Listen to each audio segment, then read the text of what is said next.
Welcome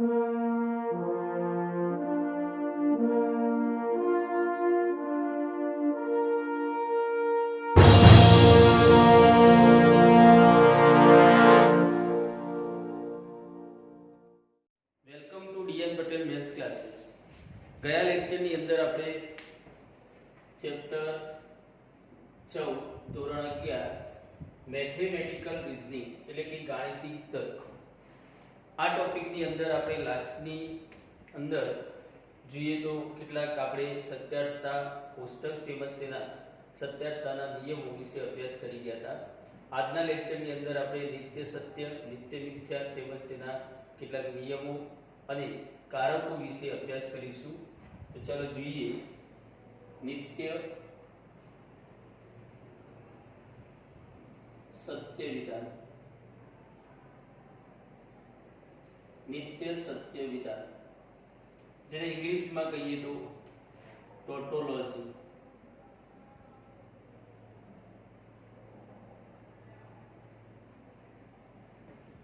તો નિત્ય સત્ય વિધાન કોને કહેવાય? તેના નામ પરથી જ આપણે સમજી શકીએ કે નિત્ય એટલે હંમેશા, દરરોજ. સત્ય એટલે કે જે નિત્ય સત્ય, હંમેશ માટે સત્ય છે તેવા દરેક વિધાનને આપણે નિત્ય સત્ય વિધાન તરીકે ઓળખીશું. સમજવા માટે આપણે એક્ઝામ્પલ જોઈએ તો રોજની પ્રક્રિયા છે જે આપણી સમક્ષ જોવા મળે છે. સૂર્ય પૂર્વમાં ઉગે છે. આ પ્રક્રિયા એવી પ્રક્રિયા છે જે હંમેશા પૂર્વમાં જ થાય છે. એ આપણે પશ્ચિમમાં ક્યારેય પણ જોઈ શકતા નથી. તો એનો મતલબ થયો કે સૂર્ય પૂર્વમાં ઉગે છે એ હંમેશ માટે સત્ય છે, ક્યારેય એ અસત્ય થવાનું નથી. આ જ રીતની બીજી પ્રક્રિયા જોઈએ તો પૃથ્વી સૂર્યની આસપાસ ભ્રમણ કરે છે. તો આની અંદર પણ આપણે એવું ક્યારે જોવાના નથી કે સૂર્ય પૃથ્વીની આસપાસ ભ્રમણ કરે. હંમેશ માટે પૃથ્વી સૂર્યની આસપાસ જ ભ્રમણ કરે છે. મતલબ અહીં લખેલા બંને વિધાન એ હંમેશ માટે કેવા છે? સત્ય. તો જે વિધાન હંમેશ માટે કેવું હોય? સત્ય. તે દરેક વિધાનને નિત્ય સત્ય વિધાન કહે છે. અગાઉના લેક્ચરની અંદર આપણે જોઈ ચૂક્યા છીએ સાદા વિધાન અને સંયુક્ત વિધાન. તો એની અંદર આપણે જોયેલું કે સાદા વિધાનને સંકેતમાં દર્શાવવા માટે small p, small q, small r જેવા સંકેતોનો ઉપયોગ આપણે કરી ચૂક્યા છીએ.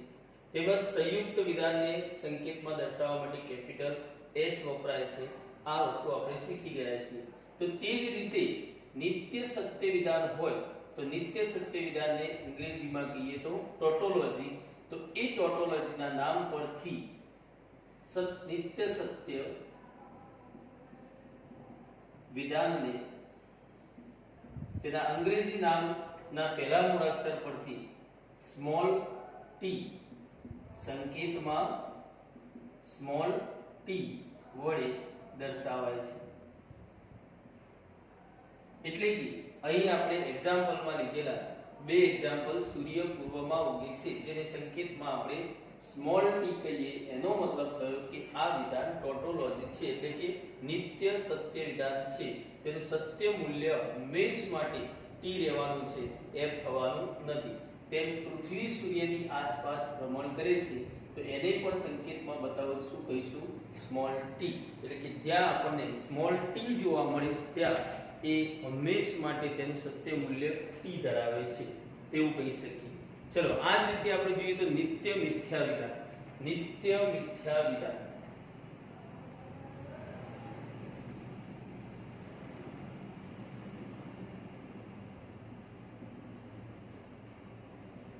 જેને અંગ્રેજીમાં આપણે બે નામથી ઓળખી શકીએ છીએ, પોલિસી અથવા તો એનું પર્યાય વર્ડ છે કોન્ટ્રાડિક્શન.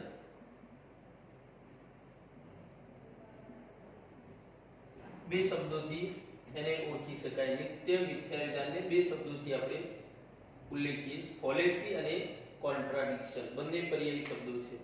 ચલો જોઈએ તો નિત્ય મિથ્યા વિધાન કોને કહીશું? તો એમાં પણ આપણે શબ્દ જોઈએ. નિત્ય એટલે હંમેશા અને મિથ્યા એટલે અસત્ય. તો જે વિધાન હંમેશ માટે સત્ય હોય તો નિત્ય સત્ય, અને મિથ્યા હોય મતલબ અસત્ય હોય તો નિત્ય મિથ્યા વિધાન કહીએ છીએ. તો એક્ઝામ્પલ તરીકે આપણે નિત્ય સત્યમાં લીધેલા બંને એક્ઝામ્પલમાં થોડો ફેરફાર કરીને આપણે સમજીએ તો સૂર્ય પૂર્વમાં ઉગે છે આ પ્રક્રિયા હંમેશ માટે સત્ય છે, એ બદલાવાની નથી. પણ એને આપણે બદલી દઈએ કે સૂર્ય પૂર્વની જગ્યાએ પશ્ચિમમાં ઉગે છે તો એ હંમેશ માટે અસત્ય છે. હંમેશ માટે અસત્ય છે કારણ કે આ પ્રક્રિયા પશ્ચિમમાં થવાની નથી. એ હંમેશ માટે ક્યાં થાય છે? પૂર્વમાં થાય છે. તો નિત્ય મિથ્યા વિધાન છે. આ જ રીતે આપણે પૃથ્વી સૂર્યની આસપાસ ભ્રમણ કરે છે તે હંમેશ માટે સત્ય છે. જ્યારે કહીએ કે સૂર્ય પૃથ્વી ની આસપાસ ભ્રમણ કરે છે તો એ હંમેશ માટે અસત્ય થયું. મતલબ અહીં આપણે એક્ઝામ્પલમાં લીધેલા બંને વિધાન એ કેવા છે? હંમેશ માટે અસત્ય વિધાન છે. તો જે વિધાન હંમેશ માટે અસત્ય હોય તે દરેક વિધાનને નિત્ય મિથ્યા વિધાન કહે છે. સંકેતમાં નિત્ય મિથ્યા વિધાનને સંકેતમાં જેમ નિત્ય સત્ય વિધાનને સંકેતમાં એના નામ પરથી, અંગ્રેજી નામ પરથી પહેલો મૂળાક્ષર સ્મોલ ટી લઈ દર્શાવવામાં આવે છે, તેમ નિત્ય મિથ્યા વિધાનને તેના અંગ્રેજી નામના પહેલા મૂળાક્ષર પરથી સ્મોલ એફ ફોલેસી એટલે કે સ્મોલ એફ અથવા સ્મોલ સી વડે પણ દર્શાવવામાં આવે છે. બંને એક જ છે, ફોલેસી અને કોન્ટ્રાડિક્શન એટલે કે નિત્ય મિથ્યા વિધાન. તો સૂર્ય પશ્ચિમમાં ઉગે છે એની આગળ આપણે સ્મોલ એફ કરીએ એનો મતલબ થયો કે નિત્ય મિથ્યા વિધાન એનું સત્ય મૂલ્ય હંમેશ માટે કેવું રહેશે? F, capital F. આ જ રીતે સી પણ કહી શકાય. સૂર્ય પૃથ્વીની આસપાસ ભ્રમણ કરે છે એને સ્મોલ સી થી બતાવ્યું, મતલબ કોન્ટ્રાડિક્શન છે, નિત્ય મિથ્યા વિધાન છે એટલે કે એનું સત્ય મૂલ્ય પણ કેપિટલ એફ રહેશે. ચલો હવે જોઈએ તો પ્રશ્ન કેવા હોઈ શકે આમાં. તો પ્રશ્ન માટે આપણે જોઈશું કેટલાક નિત્ય સત્ય અને નિત્ય મિથ્યાના નિયમો.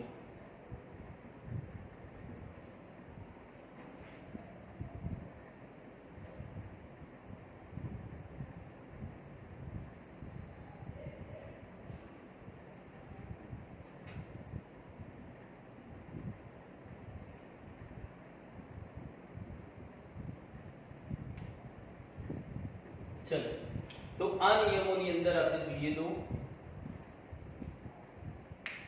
6 નિયમો છે. આ એક પી સંયોજન સ્મોલ ટી તો શું આવે?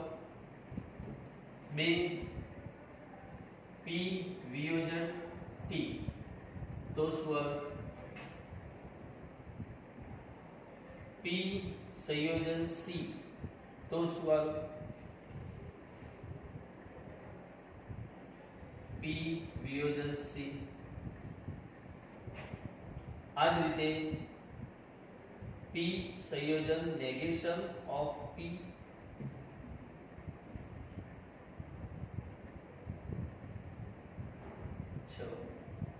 પી વિયોજન નેગેશન પી. ચલો તો આ 6 નિયમોને આપણે સમજી લઈએ કે કેવી રીતે આપણે યાદ રાખીશું. તો પી નો મતલબ શું? કોઈ પણ સાદું વિધાન. આપણે જાણીએ કે સાદા વિધાનોને સંકેતમાં કેવી રીતના બતાવીએ, small p, small q, small r જેવા સંકેતોથી. તો સ્મોલ p એનો મતલબ કે સાદું વિધાન છે, અને સાદું વિધાન હોય તો એના સત્ય મૂલ્ય વિશે વાત કરીએ તો એ સાચું પણ હોઈ શકે અને ખોટું પણ હોઈ શકે, મતલબ ટ્રુ અથવા તો ફોલ્સ, સત્ય અથવા અસત્ય બંને હોઈ શકે. જ્યારે સ્મોલ t તો આપણે જોયું કે સ્મોલ t કોના માટે વપરાય છે, તો નિત્ય સત્ય વિધાન માટે વપરાય છે કે જેનું સત્ય મૂલ્ય હંમેશ માટે કેવું રહે છે, t. તો બંને વિકલ્પોમાં સત્ય મૂલ્ય કેવું રહેશે, t. હવે આ બંને વિધાન જોઈએ તો કોનાથી જોડાયેલા છે, અનેથી, એટલે કે બંનેનું સંયોજન થયેલું છે, અને સંયોજન થયેલું હોય તો સત્યાર્થતા માટેના સંયોજનના નિયમ પ્રમાણે ચાલીએ તો નિયમ શું કહે છે કે બંને વિધાનનું સત્ય મૂલ્ય t હોય તો તેના સંયોજનનું સત્ય મૂલ્ય t થાય. એટલે કે અહીંયા આપણે પહેલા વિકલ્પમાં જોઈએ તો 2t જોવા મળે છે, મતલબ એના સંયોજનનું સત્ય મૂલ્ય થશે t. જ્યારે બીજા વિકલ્પમાં 2t જોવા મળતા નથી, એનો મતલબ કે એનું સત્ય મૂલ્ય થશે f. તો આની અંદર જોવામાં આવે તો સંયોજનનું જે સત્ય મૂલ્ય આપણને મળેલ છે tf એ કોના જેવું છે, કોના જેવું છે, તો કોના જેવું છે, p જેવું. એનો મતલબ કે આન્સર શું થશે, p. આ જ રીતે જો જોવામાં આવે તો p વિયોજન t, p એટલે સાદું વિધાન, અને સાદું વિધાનનું સત્ય મૂલ્ય t પણ હોઈ શકે, f પણ હોઈ શકે. જ્યારે સ્મોલ t નું સત્ય મૂલ્ય દરેકે દરેક વિકલ્પમાં કેવું હશે, t. હવે જો આમાં જોવામાં આવે તો બંને વિધાન કોનાથી જોડાયેલા છે, અથવા એટલે કે બંનેનું વિયોજન થયેલું છે, અને વિયોજનના સત્યાર્થતા નિયમ પ્રમાણે ચાલીએ તો નિયમ શું કહે છે કે બંને વિધાનનું સત્ય મૂલ્ય f હોય તો જ f થશે. તો અહીંયા આપણે જોઈએ તો 2f હોય એવું જોવા મળતું નથી, એક પણ વિકલ્પમાં 2f હોય એવું જોવા મળતું નથી. એનો મતલબ કે બંને વિકલ્પોમાં 2f હોય તો f થાય, મતલબ f થશે નહીં, તો બંને વિકલ્પોમાં શું થશે, t. અને બંને વિકલ્પોમાં t હોય તો એને આપણે શું કહીએ, નિત્ય સત્ય વિધાન એટલે કે ટોટોલોજી. તો અહીં જોવામાં આવે તો કોના જેવું છે, t જેવું, એટલે કે ટોટોલોજી t થશે. ચલો આ જ રીતે ત્રીજો નિયમ, તો ત્રીજા નિયમની અંદર પણ p છે, મતલબ સાદું વિધાન છે, અને સાદું વિધાનનું સત્ય મૂલ્ય t પણ હોઈ શકે, f પણ હોઈ શકે. બાજુમાં જોવામાં આવે તો c કોન્ટ્રાડિક્શન, c નિત્ય મિથ્યા વિધાન છે, અને નિત્ય મિથ્યા વિધાનમાં આપણે જોઈ ચૂક્યા કે જે હંમેશ માટે કેવું છે, અસત્ય, અને અસત્ય હોય તો તેનું દરેકે દરેક વિકલ્પમાં સત્ય મૂલ્ય કેવું થશે, f. મતલબ f. હવે જોઈએ તો બંને વિધાન એ કોનાથી જોડાયેલા છે, તો અનેથી, મતલબ બંનેનું સંયોજન થયેલું છે, અને સંયોજન થયેલું હોય તો સંયોજનના સત્યાર્થતા નિયમ પ્રમાણે શું કહી શકાય કે બંને વિધાન સત્ય હોય તો તેનું સંયોજન સત્ય થશે. તો અહીંયા આગળ આપણે જોઈએ તો 2t જોવા મળતા નથી, મતલબ સંયોજનનું સત્ય મૂલ્ય t બને નહીં, મતલબ બંનેમાં શું થશે, f. અને બંનેમાં f થાય તો નિત્ય મિથ્યા વિધાન કોના જેવું, c જેવું, કોન્ટ્રાડિક્શન, નિત્ય મિથ્યા વિધાન થશે. આ જ રીતે 4 ની અંદર જોઈએ તો p એટલે સાદું વિધાન, એનું સત્ય મૂલ્ય t પણ હોઈ શકે અને f પણ હોઈ શકે.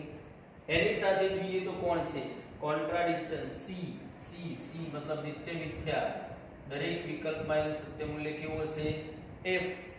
બંને વિધાન કોનાથી જોડાયા છે, તો બંને વિધાન અથવાથી જોડાયા છે, મતલબ વિયોજન થયેલું છે, અને વિયોજન થયું હોય તો વિયોજનના સત્યાર્થતા નિયમ શું કહે છે, 2f હોય તો તેના વિયોજનનું સત્ય મૂલ્ય f થાય, મતલબ અહીંયા 2f જોવા મળે છે, ત્યાં f થશે, 2f નથી ત્યાં t થશે, મતલબ આને જોઈએ તો કોના જેવું, તો p જેવું, મતલબ p વિયોજન c, તો શું આવશે p.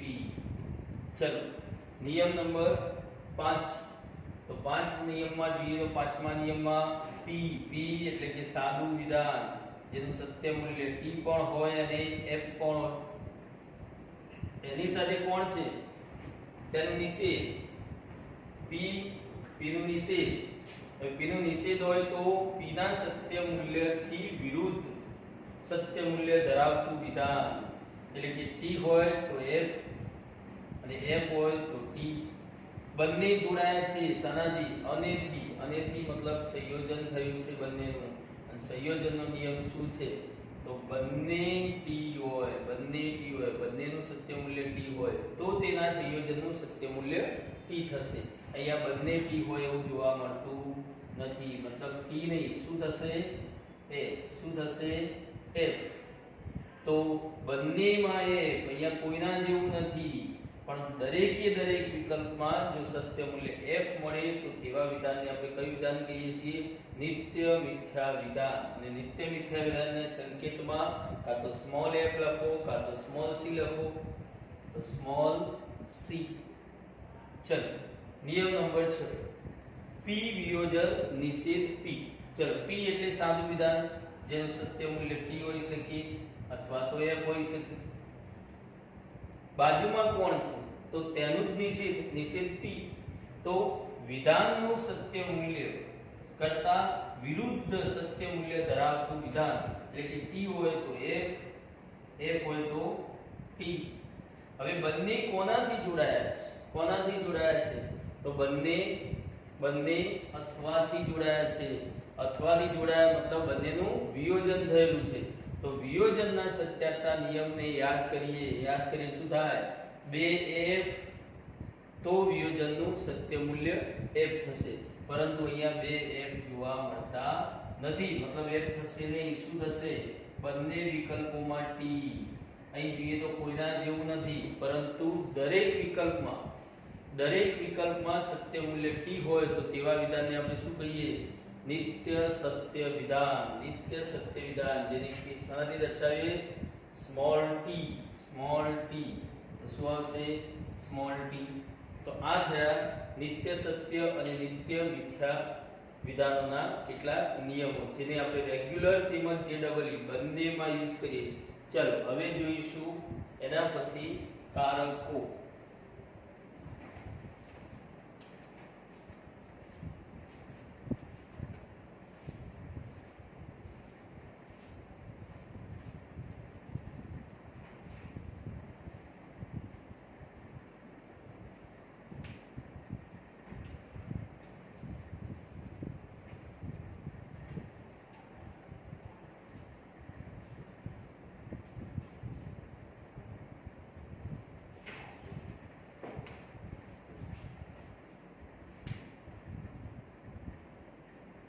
કારકો જેને ઇંગ્લિશમાં કહીએ ક્વોન્ટિફાયર્સ.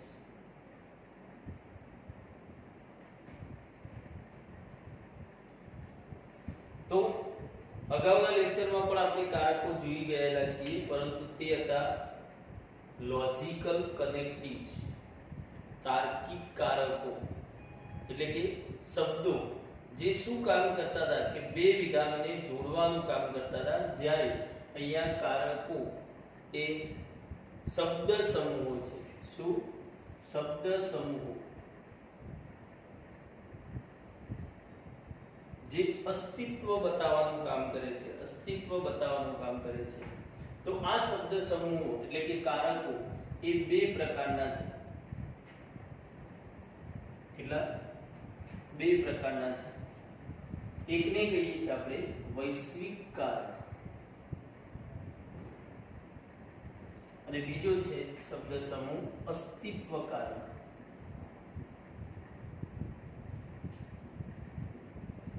હવે વૈશ્વિક કારક એ શું કામ કરે છે? તો વૈશ્વિક કારક એ હાજર દરેક વ્યક્તિ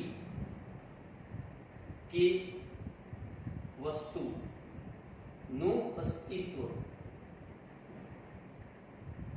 બતાવે છે. જ્યારે અસ્તિત્વકારક શું કામ કરે છે તો હાજર એક જ વ્યક્તિ કે વસ્તુ નું અસ્તિત્વ બતાવે છે।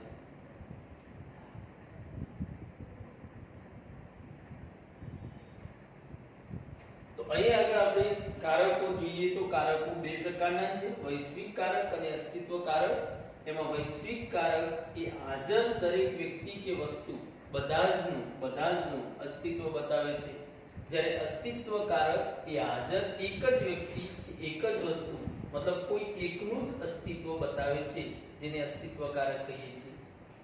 હવે જો જોઈએ તો વૈશ્વિક કારક અને અસ્તિત્વ કારક એટલે કે એ શબ્દ સમૂહ કયા છે તો વૈશ્વિક કારકમાં વૈશ્વિક કારક બતાવતા શબ્દ સમૂહ કયા તો દરેક અથવા તો બીજો શબ્દ કહીએ તો બધા જ અથવા તો બીજો શબ્દ કહીએ તો પ્રત્યેક। આ બધા જ નો મતલબ થયો હાજરમાં બધા જ વ્યક્તિ અથવા તો બધી જ વસ્તુ એવું કહી શકીએ। તો આ જે શબ્દ સમૂહ છે એ હાજર દરેક વ્યક્તિ કે વસ્તુનું અસ્તિત્વ બતાવે છે, એટલે આ શબ્દ સમૂહોને આપણે શું કહીએ વૈશ્વિક કારક। તે જ રીતે અસ્તિત્વ કારકની વાત કરીએ તો કોઈક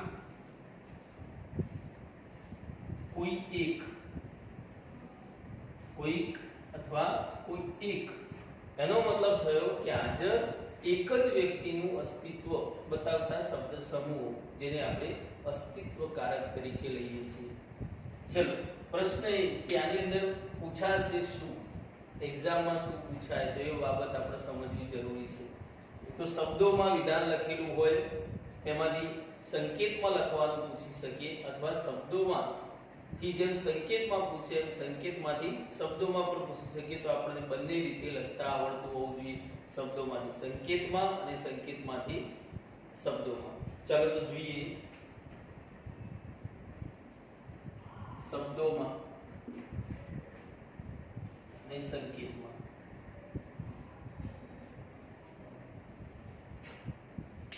તો અહીં આગળ વૈશ્વિક કારક માટે જે શબ્દ સમૂહ છે તે દરેક, બધા જ અને પ્રત્યેક। આ કારકો કયા છે વૈશ્વિક કારકો। તો વૈશ્વિક કારક માટે સંકેત ઓલ, શું સંકેત વપરાય છે ઓલ, અને કોઈ એક માટે ઈચ સંકેત વપરાય છે। તો અહીં આગળ આપણે જોવામાં આવે તો શબ્દોમાં પૂછેલો હોય કોઈક, તો એને સંકેતમાં આપણે કેવી રીતના બતાવી શકીએ કોઈક એટલે ઈચ, કોઈક એટલે ઈચ। ચલો થોડા આગળ વધીએ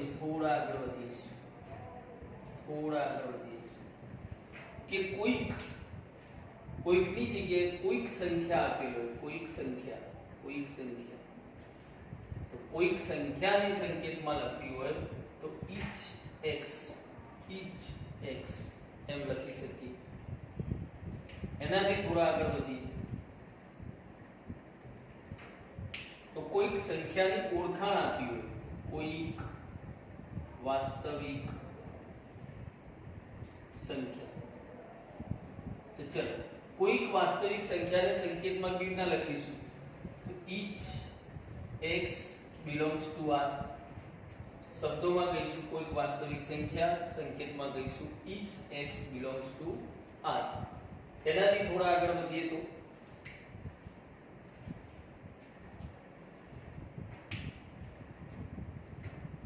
કોઈક વાસ્તવિક સંખ્યાનો વર્ગ ધન છે। ચલો આ આખું વિધાન થઈ ગયું। આખા વિધાનને સંકેતમાં લખું તો શું કહીશું કોઈક એટલે each વાસ્તવિક સંખ્યા એટલે કે x belongs to r જેનો વર્ગ ધન છે એટલે કે x નો વર્ગ કરવામાં આવે તો ગ્રેટર 0 થશે। તો આ થઈ ગયું વિધાનનું સંકેતમાં લખ્યું, અને સંકેતને શબ્દોમાં લખો તો આ રીતે આપણે શબ્દોમાં લખી શકીએ। ચલો જેમ અસ્તિત્વ કારક માટે આપણે જોયું એમ જોઈએ વૈશ્વિક કારક માટે।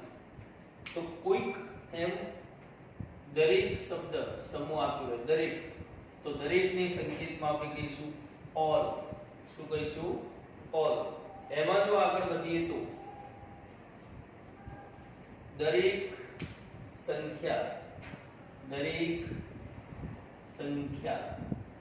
તો દરેક સંખ્યાને સંકેતમાં કહીશું ઓલ x. શું કહીશું? All x. આગળ વધીએ તો દરેક પ્રાકૃતિક સંખ્યા,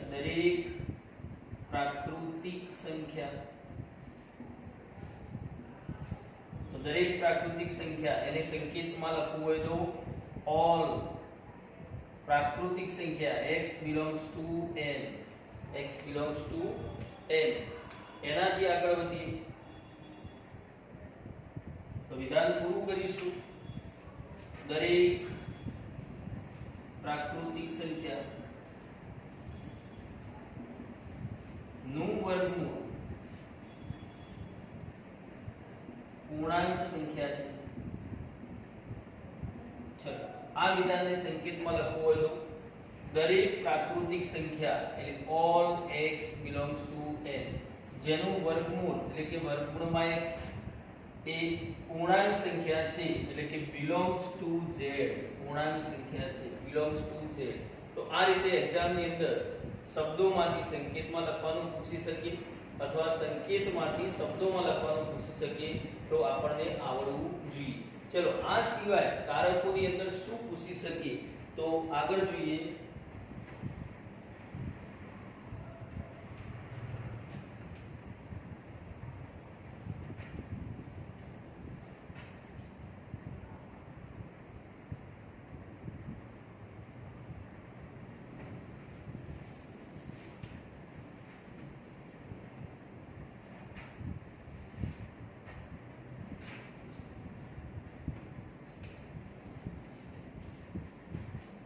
કારકોનું નિષેધ. એક્ઝામ્પલ તરીકે આપણે જોઈએ તો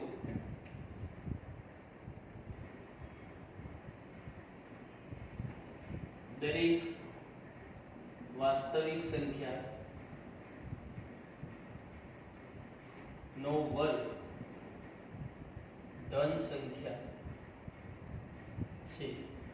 આવું કોઈ આપણને વિધાન આપેલું છે અને આ વિધાનનું નિષેધ લખો. આ રીતે આપણને પ્રશ્ન પૂછવામાં આવે નિષેધ લખો તો એનો આન્સર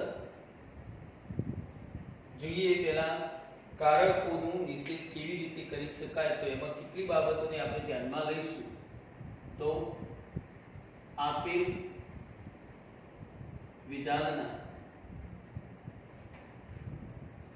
કારક ને બદલો.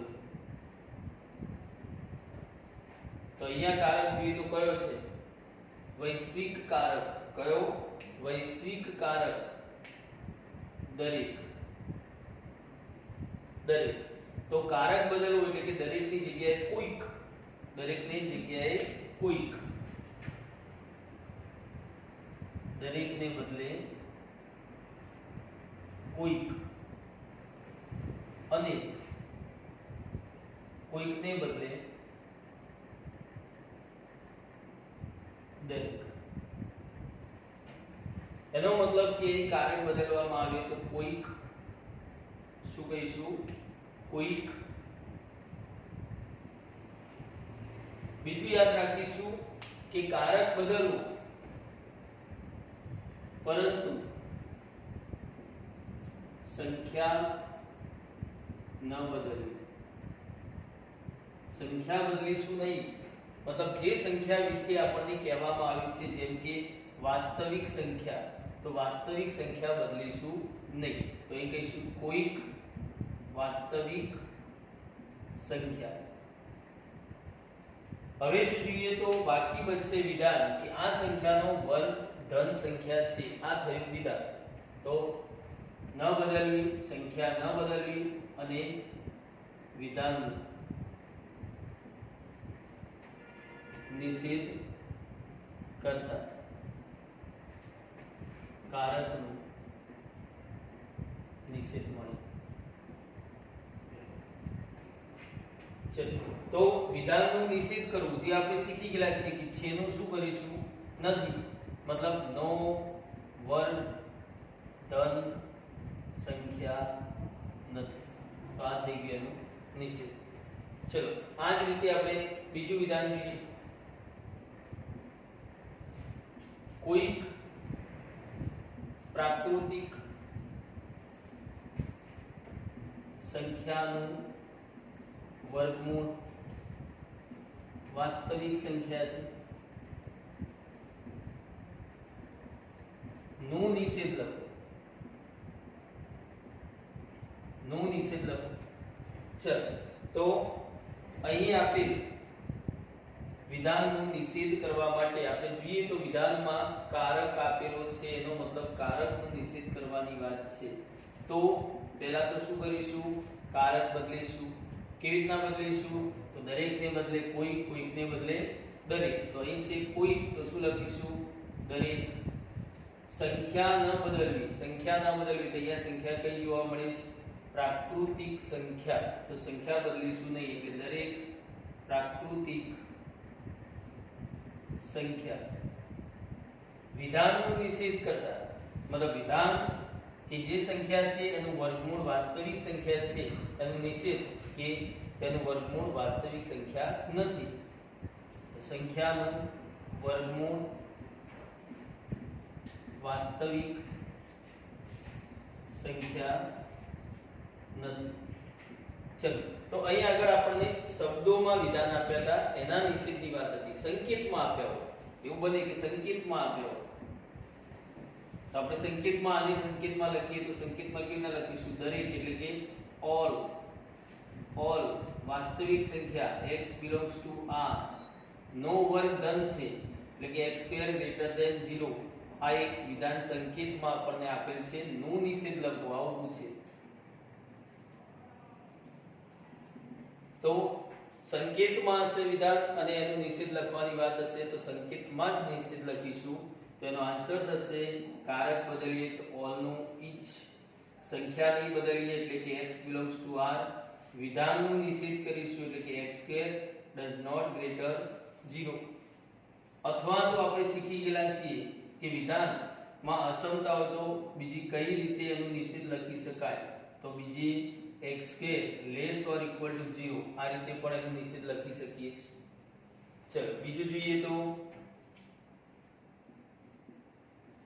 each x આનું જોઈએ કોઈ પ્રાકૃતિક સંખ્યા x belongs to n નું વર્ગમૂળમાં x વાસ્તવિક સંખ્યા છે એટલે belongs to r. ચલો એવું વિચારીએ કે વાસ્તવિક સંખ્યા નથી આવું આપણને આપેલ છે અને આનું નિષેધ કરવાની વાત છે.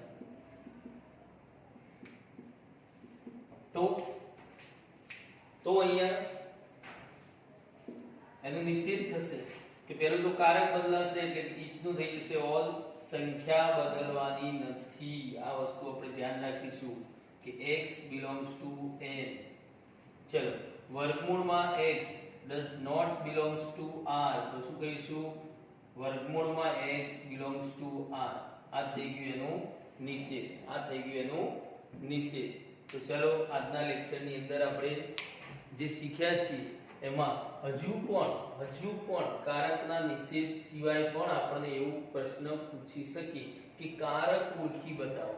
શું કારક ઓળખી બતાવો. તો ચાલો એક પ્રશ્ન એવો પણ જોઈ લઈએ જોડે કે જેમ કે પેલો પ્રશ્ન લઈએ દરેક વાસ્તવિક સંખ્યા નો વર્ગ ધન સંખ્યા છે. આ વિધાનમાં કયો કારક વપરાયો છે આવો પ્રશ્ન પૂછે તો આપણે જોઈ શકીએ કે આ જે વિધાન છે એમાં કારકમાં બે પ્રકારના કારકો છે વૈશ્વિક કારક અને અસ્તિત્વ કારક. વૈશ્વિક કારકમાં કયા શબ્દોનો ઉપયોગ થાય છે તો દરેક બધા જ પ્રત્યેક. અને અસ્તિત્વ કારકમાં કોઈક અથવા તો કોઈ એક આવા શબ્દ સમૂહનો ઉપયોગ થાય છે. તો અહીંયા કયો શબ્દ સમૂહ આપેલો છે? કયો આપેલો છે? દરેક. તો આન્સર થશે દરેક, જેને આપણે શું કહીએ છીએ? વૈશ્વિક કાળ. ચાલો, તો આજના લેક્ચરની અંદર આપણે નિત્ય સત્ય તેમજ નિત્ય મિથ્યા વિધાનો કોને કહેવાય એ સમજ્યા, તેમજ તેના કેટલાક નિયમો પણ જોયા.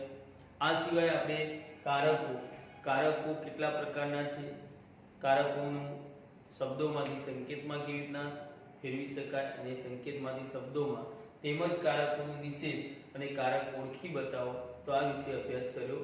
આવતા લેક્ચરની અંદર આપણે અહીંથી